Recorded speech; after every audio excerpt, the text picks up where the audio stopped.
à tous et bienvenue dans votre journal de ce vendredi 28 mars. Ce soir, l'appel des urnes pour un quart des Vendéens ce week-end. Il reste 29 conseils municipaux à élire. Alors êtes-vous concernés? A priori, vous devez déjà être au courant, mais on va quand même vérifier ensemble dès le début de ce journal. Au menu également, la conduite accompagnée à partir de 15 ans. C'est une préconisation du Conseil national de la sécurité routière, ce qui pourrait permettre de réduire le nombre d'accidents chez les jeunes conducteurs.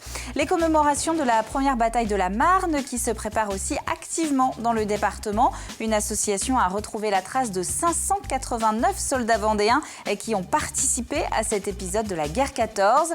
Et puis la semaine de la presse à l'école, 5 jours pour se trouver peut-être une vocation, mais surtout pour se mettre à lire l'actualité. Il va bientôt être temps de refermer le gros livre des municipales 2014 ouvert il y a maintenant 3 mois. Alors avant de le poser une bonne fois pour toutes sur l'étagère, un dernier chapitre quand même avant d'assister dimanche au second tour de ces élections locales. Les grands chiffres à retenir avec Carl Laboureux. 29 communes présentes au second tour, quelques 1180 candidats pour 432 sièges restants à pourvoir. C'est relativement peu par rapport à dimanche dernier, mais ce second tour n'est pas anodin. D'une part pour plusieurs grandes villes du département, où le scrutin s'annonce ouvert. Rappelons que dans les 14 communes de plus de 1000 habitants, les électeurs ont le choix entre 41 listes, souvent dans des triangulaires, voire même une quadrangulaire. Mais ce second tour a aussi son importance en termes d'électeurs. Plus de 114 500 Vendéens sont de nouveau appelés aux urnes dimanche. Cela représente près du quart du nombre total d'électeurs inscrits sur le département. Et cela s'explique par les grandes villes, La Roche-sur-Yon ou encore les Sables-d'Olonne qui totalisent plus de 51 000 électeurs. Autant de regards qui seront braqués dimanche soir sur les résultats, notamment de ces 2 points chauds. Alors, la transition est toute trouvée pour les découvrir en temps réel, ces résultats. Un des meilleurs moyens, ce sera de regarder TV Vendée. On se retrouve tous ensemble à partir de 19h40, dimanche donc. Le politologue Guillaume Bernard revient, Stéphane Courjon et moi aussi, on sera aussi de la partie. Et puis une nouveauté quand même par rapport à la semaine dernière. Si vous captez mal TV Vendée sur votre télévision, pour la première fois, l'émission sera diffusée au même moment sur notre site internet. Vous pourrez donc la suivre même si vous n'êtes pas en Vendée dimanche soir. Enfin, pour les accros aux réseaux sociaux, n'hésitez pas non plus à vous abonner au compte Twitter de la chaîne. Nous y relayerons les résultats. D'une élection à l'autre, Nicolas Rouget vient d'être reconduit pour 3 ans à la tête de la CGT. Élection ce matin à l'occasion du congrès départemental du syndicat. La CGT compte aujourd'hui 3400 adhérents en Vendée. Dans le reste de l'actualité, vous avez peut-être entendu cette proposition du Conseil national de la sécurité routière, abaisser le seuil d'accès d'1 an à la conduite accompagnée. Une décision qui pourrait peut-être réduire le nombre d'accidents impliquant les jeunes conducteurs. Pierre Delicieux.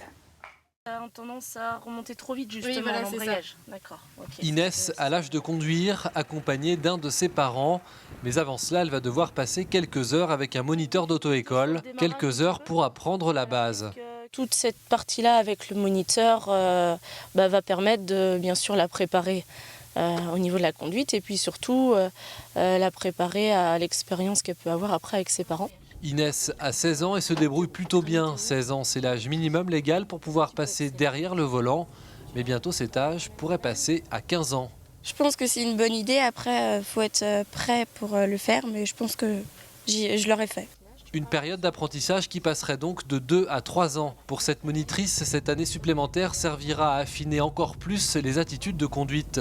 En effet, il y a une nette différence au niveau d'un jeune qui passe son permis à 18 ans et un jeune qui passe aussi son permis à 18 ans mais qui a fait la conduite accompagnée. Et l'expérience de conduite, si on rajoute 1 an, sera d'autant plus bénéfique au niveau du comportement. On peut beaucoup plus travailler sur le comportement de ce jeune en ayant rajouté 1 an sur cette phase de conduite accompagnée. La distance obligatoire à parcourir en 3 ans passerait de 3000 à 4000 km. Pour la prévention routière, c'est une bonne chose, surtout si les parents privilégient d'offrir à leurs ados de 15 ans le permis de conduire plutôt qu'un 2 roues. Les jeunes à 15 ans sont tout à fait aptes de conduire un véhicule. Et puis, par ailleurs, bon, si ça peut réduire le taux de circulation de cette catégorie de la population sur des engins de 2 roues motorisés, ça peut avoir une incidence sur l'accidentalité de cette catégorie-là. En France, 18% des accidents sont causés par de nouveaux détenteurs de permis de conduire. La conduite accompagnée réduirait ce risque de 2 à 3 fois. Ne pas dormir assez, c'est être fatigué le lendemain, évidemment, mais pas seulement. C'est ce que découvrent progressivement les médecins. Prise de poids, hypertension, voire AVC. Il y a de quoi se forcer à prendre de nouvelles habitudes. Ce vendredi était donc marqué par la 14e journée du sommeil. Le moment de poser la question sur ce qui vous empêche de dormir. Il y a des périodes où on dort bien, d'autres moins. Alors à quoi ça tient, on ne sait pas. Ça dépend des jours. Ça dépend de la lune, on va dire. Ponctuellement, il peut y avoir des troubles de sommeil, enfin, chez les enfants ou chez les adultes. C'est souvent lié, je pense, à ce qu'ils vivent. J'ai des réveils dans la nuit, mais enfin, je me rendors facilement. Je dors comme un loir. Je dors pas beaucoup, mais par contre, quand je dors, je dors. Ça m'arrive, moi, d'avoir du mal à m'endormir ou du mal à dormir d'affilée. Dans tous les cas, le sommeil occupe pas mal de notre temps. Sur les 75 années d'une vie, nous en passons 25 à dormir. Bonsoir Delphine Ledu. Bonsoir Caroline. Vous n'êtes pas en train de dormir? Non, vous inquiétez pas. C'est très bien. On va ouvrir l'agenda des sports de ce week-end, de cette fin de semaine. Et on va commencer avec un trail nature qui entame sa 12e édition à la Tranche-sur-Mer, Delphine. Les galopades tranchaises repartent de plus belle. Plusieurs courses diurnes et nocturnes sont au programme, avec notamment le trail des naufrageurs qui se déroule le samedi soir. Les coureurs parcourent 15 km en forêt. Autre circuit proposé en journée, cette fois-ci avec le 8 et le 13 km qui empruntent des chemins de randonnée et qui se terminent au bord de la mer. Rendez-vous dès le samedi à 14 h pour le retrait des dossards au pavillon de l'Onis. Et a priori, le temps devrait être à peu près bon. On va continuer cet agenda avec du football et Luçon qui joue ce soir face à la 3e équipe de classement du national. Oui, et les Luçonnais vont devoir se battre face aux Corses d'Ajaccio ce soir. Au match aller, les Vendéens s'étaient inclinés 2 à 0. Une victoire leur permettrait de quitter la zone rouge. Réponse donc à 20 h au stade Jean de Mouzon. Et en CFA, les Herbretais, 3e de leur classement, jouent samedi contre Romorantin, actuellement 9e. On va parler de basket maintenant, Delphine, avec un match important pour les Lyonnaises de la Ligue 2. Oui, et les Vendéennes qui sont 3e au classement reçoivent samedi soir l'équipe 2e de la poule, l'élan béarnais Paula Cortez.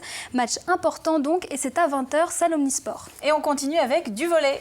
Les Herbretais jouent samedi soir leur 3e journée des playoffs. Ils rencontrent Grenoble, c'est à 20 h 30 au gymnase de l'Amiral. Et chez les Landaises de la Nationale 2, qui postent toujours à la dernière place, elles reçoivent Nantes dimanche à 16 h. Alors une autre discipline qui se déroule à la salle de l'Angelmière samedi soir à La Roche-sur-Yon, c'est du ring hockey. Avec la Vendéenne, donc l'équipe de La Roche-sur-Yon, qui est classée 2e et qui reçoit l'équipe de Lyon. Et puis on va terminer cet agenda des sports du week-end, Delphine, avec du rugby.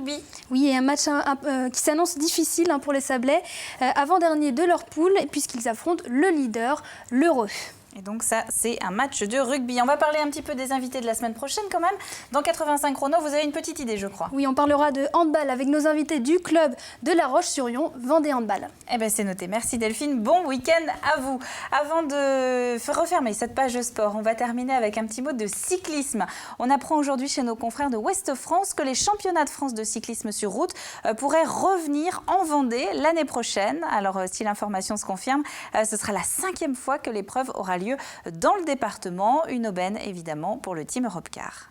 Si Thomas Vauclair ou un coureur de Europcar pouvait renouveler ou rendosser le maillot de champion de France en terre vendéenne, je crois que la fête serait complète. Non, mais de ce côté-là, on sait pertinemment que les hommes verts seraient les hommes à battre le jour des championnats de France élite. Ça, c'est indéniable, parce qu'ils seraient chez eux, connaissant parfaitement le circuit ou les circuits. Je crois qu'il n'y aurait pas de souci là-dessus, mais vous savez, la concurrence est rude. Et puis bon, ce qui est indéniable, c'est quand même des circuits relativement durs autour de Châtenay. 4 villes vendéennes seraient sur les rangs pour accueillir ces fameux championnats de France 2015. En attendant, l'épreuve se tient cette année chez nos voisins Poitevin. Ce sera du 26 au 29 juin au Futuroscope. C'est bientôt l'aboutissement d'un travail monumental pour les membres du GRM de Vendée. L'association qui est en permanence à la recherche des soldats disparus pendant les plus grands conflits du XXe siècle a été missionnée pour retrouver la trace des 589 Vendéens tués dans la première bataille de la Marne. Cyril Guillet. La Barre de Mont, 4. Beaufou, 3. Beaulieu-sur-la-Roche, 3. Et la liste est longue car lors de la première bataille de la Marne qui s'est déroulée du 5 au 12 septembre 1914, la Vendée a déploré 589 soldats morts pour la France. Il y a 3 ans, le GRM de la Vendée est missionné par le ministère de la Défense pour répertorier les soldats disparus lors de cette bataille. Un travail de fourmi qui s'étend sur 232 communes.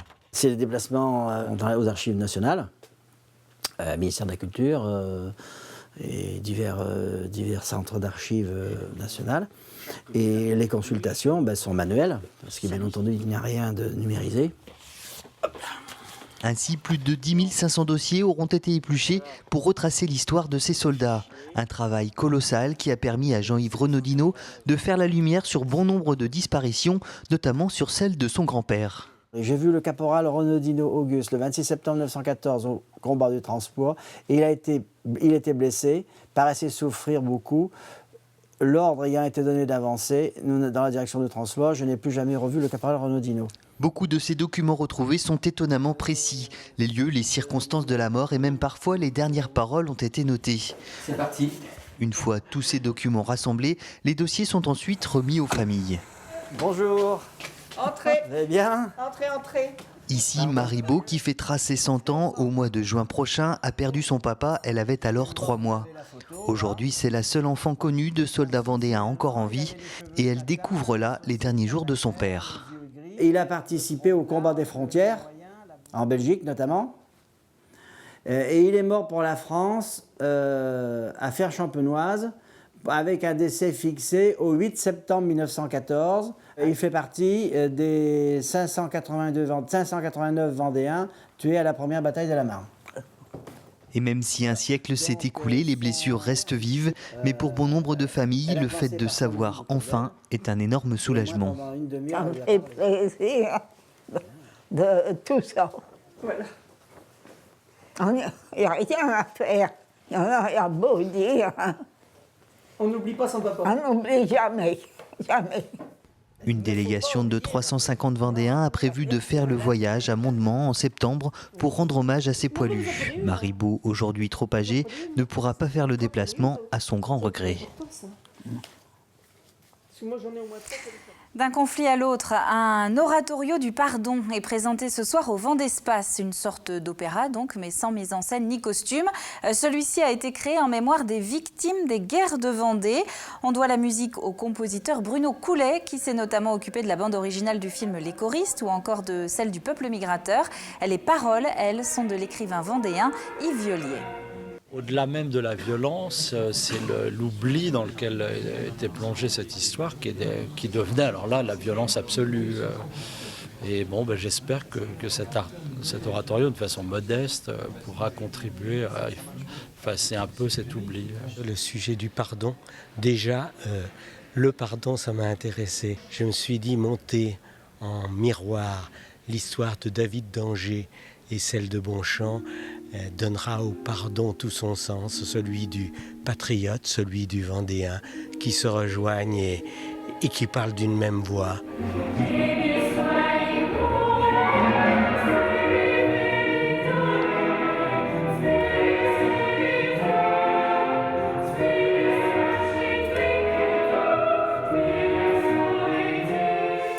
Et si le concert de ce soir était donné à guichet fermé, il devrait être enregistré puis commercialisé.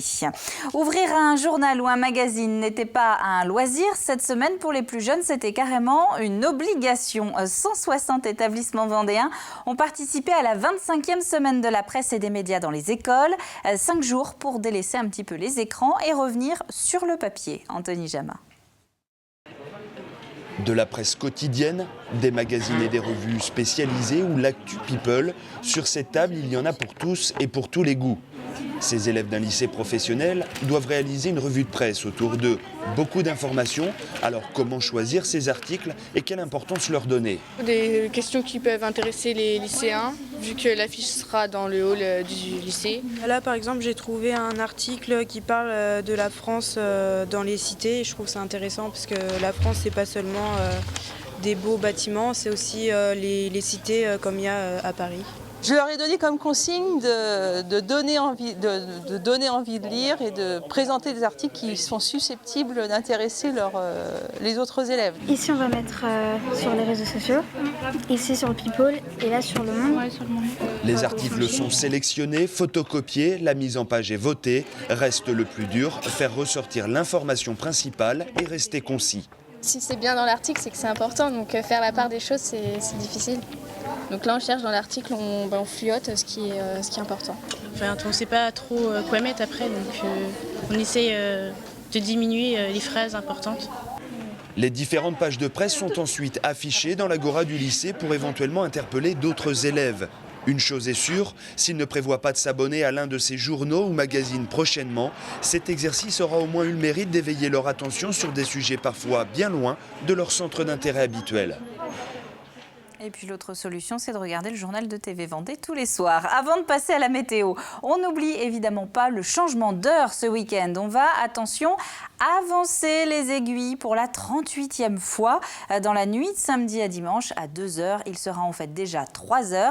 Un basculement d'autant plus important en ce week-end d'élection. Les bureaux seront ouverts de 8h à 18h. Heure d'été. Le temps de votre week-end, un temps qui va donner le sourire puisque le climat devrait être beaucoup plus clément que ces derniers jours.